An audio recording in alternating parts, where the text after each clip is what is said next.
Boa noite. Passageiros relatam momentos de pânico depois que um avião fez um pouso de emergência no aeroporto de Confins, em Belo Horizonte. O aeroporto ficou fechado por quase 20 horas. 48 voos foram cancelados e 104 atrasaram. Este vídeo de celular mostra o desembarque depois do susto com o pouso forçado. O Boeing 777 decolou do aeroporto de Guarulhos, em São Paulo, à 00:30, com destino a Londres, com 339 passageiros e 16 tripulantes. Minutos depois, veio a desconfiança de que havia algo errado. Começou a tremer um pouco, turbulência normal, e em seguida apagou o painel, da onde a gente tem a televisão ali, e um pouco da luz. Por volta de 1h, o piloto fez contato com a torre do aeroporto de Confins, na região metropolitana de Belo Horizonte. Nós estamos muito pesados, nós estamos praticamente sem nenhum sistema elétrico funcionando corretamente, então, por gentileza, deixa para varado do bombeiro. O radar registrou que o comandante sobrevoou a região para gastar combustível e diminuir o peso do avião. À 1h43, o Boeing pousou em Confins. O peso era tanto que todos os 8 pneus estouraram. Não tinha farol, pouca iluminação, ele desligou o motor para não acontecer coisa pior. Não teve fogo no pneu, só porque o avião estava muito pesado. Pousando com 300 toneladas. Ainda vazava combustível na hora da aterrissagem. Ainda não se sabe o que pode ter provocado a pane elétrica. A apuração vai ser feita pelo CENIPA, Centro de Investigação e Prevenção de Acidentes Aeronáuticos. O avião parou perto da cabeceira da única pista para pousos e decolagens de Confins. Como a companhia aérea não tinha pneus para substituir os que estouraram na aterrissagem, o aeroporto ficou fechado a maior parte do dia, o que gerou transtornos em várias regiões do Brasil. Em 54 aeroportos administrados pela Infraero, 48 voos foram cancelados e 104 atrasaram. À tarde, um avião da Força Aérea trouxe pneus novos para o Boeing da Latam. Os passageiros do voo LA 8084 fizeram questão de agradecer o comandante. Ele foi muito bom no que ele fez. Foi muito hábil, ele foi muito inteligente, a coisa poderia ter sido pior. A Latam Airlines Brasil informou que seguiu os procedimentos previstos nesse tipo de situação, mantendo o controle do avião e garantindo a segurança dos passageiros. A empresa também disse que prestou toda a assistência necessária. A Polícia Civil de Goiás indiciou o médium João de Deus pelo crime de violação sexual mediante fraude.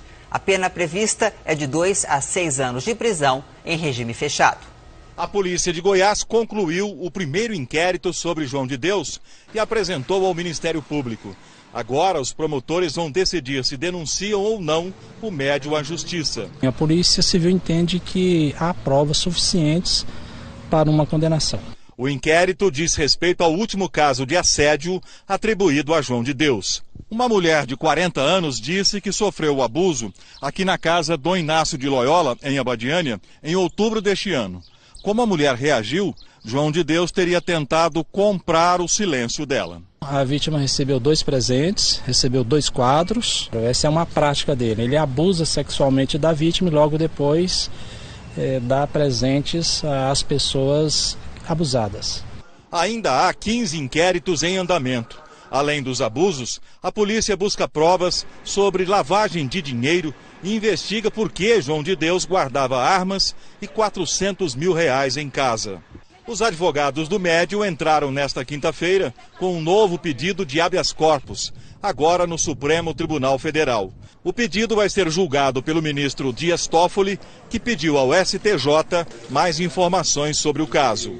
Na penitenciária, um médico foi examinar João de Deus, que se sentiu mal mais uma vez. Imóveis ligados ao senador Aécio Neves, do PSDB de Minas Gerais, foram alvo da segunda fase da Operação Ross, que investiga supostos pagamentos de propina ao senador. Os policiais federais foram ao apartamento de Inês Maria Tolentino Neves da Cunha, mãe do senador Aécio Neves, do PSDB, em Belo Horizonte. Fizeram buscas até no depósito de lixo.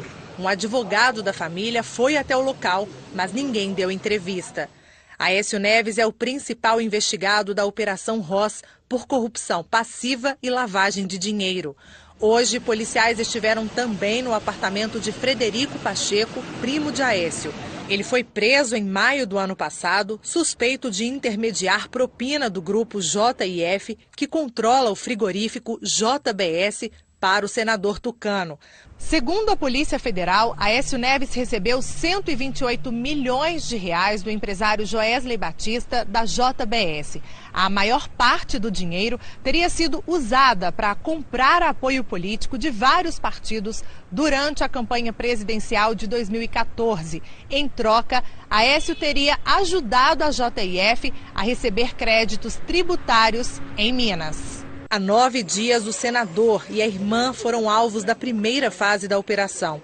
Empresas de comunicação são suspeitas de fazer parte do esquema. Entre elas, a Rádio Arco-Íris, que pertence à família Neves. Aécio está no fim do mandato de senador e se elegeu deputado federal para o mandato que começa em janeiro. A defesa de Aécio Neves disse que o senador é inocente e que é o maior interessado nas investigações. A JIF disse que não vai se manifestar. Nós não conseguimos contato com a defesa de Frederico Pacheco, primo de Aécio.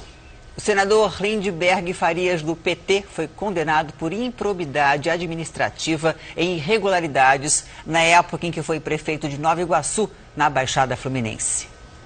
Pela denúncia do Ministério Público Federal, Lindbergh não prestou contas de um convênio no valor de R$ 174 mil, fechado entre a Prefeitura de Nova Iguaçu e o Fundo Nacional de Desenvolvimento da Educação. Ele terá que pagar uma multa equivalente a 12 vezes o salário que recebia como prefeito. Lindbergh Farias nega as irregularidades e diz que vai recorrer da decisão da Justiça Federal. O presidente eleito Jair Bolsonaro passou a quinta-feira em casa, mas teve uma agenda cheia. Recebeu visitas de líderes estrangeiros e de representantes de juízes brasileiros. Pela manhã recebeu o terno que vai usar no dia da posse. O presidente eleito recebeu representantes de igrejas evangélicas dos Estados Unidos ligadas ao presidente Donald Trump. Entre eles, o pastor Mário Bramnick, de origem cubana, fundador da Coalizão Latina por Israel, que promove a integração entre cristãos e judeus. Em seguida, Bolsonaro se encontrou com o dissidente cubano Orlando Gutierrez Baroná, que vive nos Estados Unidos e é um opositor do regime de Cuba. Cuba livre. Depois, o alfaiate levou o terno a ser usado na posse, dia 1º de janeiro. O terno foi um terno azul marinho, clássico. Ele tem alguns detalhes por dentro que nós fizemos questão de colocar, a bandeira do Brasil, né, que é importante. E na gola tem uma marca verde e amarelo que vai ser a marca registrada dele. A gravata ele ainda vai escolher, deixamos 10 opções para ele escolher. Aí agora é segredo até para mim. Ainda de manhã, o presidente eleito se reuniu com representantes da Associação de Magistrados Brasileiros. Eles pediram uma definição da política salarial da categoria. É preciso definir de maneira clara o que é que se quer para a magistratura brasileira. Ou se desvinculam as demais carreiras do judiciário, ou então você, toda vez que tiver que discutir a remuneração da magistratura, você vai estar discutindo a remuneração de todo o serviço público brasileiro. À tarde, Bolsonaro usou as redes sociais para falar sobre os partidos que se articulam para fazer oposição ao governo. PSB, PDT e PCdoB anunciaram hoje um bloco de oposição na Câmara. O presidente eleito afirmou: se me apoiassem, é que preocuparia o Brasil. Bolsonaro postou de novo um comentário criticando o governo de Cuba, que estaria atrasado nos pagamentos de dívidas de 8 milhões de dólares contraídas junto ao BNDES para a construção do Porto de Mariel e para a compra de alimentos. Brasília se prepara para a posse do presidente eleito Jair Bolsonaro no dia 1º de janeiro. Os locais da cerimônia recebem os últimos acertos. Nos principais prédios públicos de Brasília, equipes estão empenhadas para deixar tudo arrumado para a posse de Jair Bolsonaro em 1º de janeiro.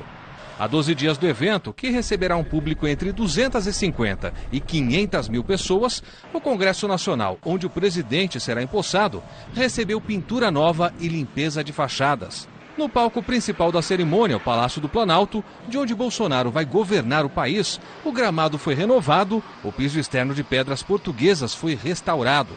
E a rampa, em que tradicionalmente o presidente é recebido pelo antecessor, também foi reformada. No Palácio do Itamaraty, um dos cartões postais de Brasília, Bolsonaro receberá autoridades de vários países para um coquetel. São esperados até 2.500 convidados. 9 chefes de Estado, 2 vice-presidentes e 2 dirigentes de organizações internacionais já confirmaram presença. Entre as autoridades estarão o primeiro-ministro de Israel, Benjamin Netanyahu, o secretário de Estado americano Mike Pompeo, escolhido pelo próprio presidente dos Estados Unidos, Donald Trump, para representá-lo. Os detalhes de segurança serão revisados diariamente.